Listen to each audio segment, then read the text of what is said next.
Znaš da se matura iz hrvatskog sastoji od zaokruživanja, ali esej ne možeš proći na sreću. Pa evo nekoliko podataka koje bi ti mogli koristiti. U prošlom TikToku saznali ste koja se dijela mogu pojaviti na eseju, a sada ćemo proći sastavnice esejskog zadatka. Pogledajmo primjer prošlogodišnjeg zadatka.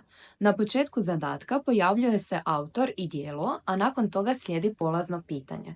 Polazno pitanje iznimno je važno jer na temelju njega trebaš oblikovati polaznu tvrdnju već u uvodnom dijelu koju trebaš onda razraditi i argumentirati u središnjem dijelu eseja.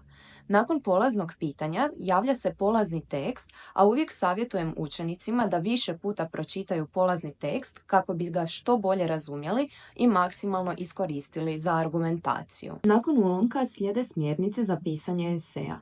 Zadatak daje jasne smjernice za uvod, središnji dio i zaključak, što ti može olakšati strukturiranje eseja.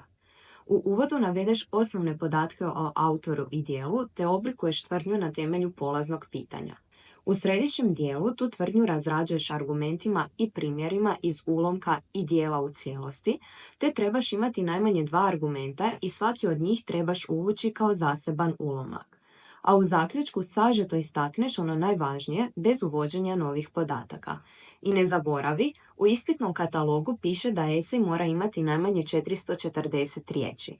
Od donje granice dopušteno je odstupiti 10%, što znači da moraš imati barem 396 riječi. A ako ti i dalje nije jasno kako napisati kvalitetan školski esej, pogledaj opis mog profila i u njemu pronađi tečaj u kojem detaljno objašnjavam kako napisati esej, te dajem primjere gotovih eseja za ona dijela koja te ove godine mogu dočekati na maturi.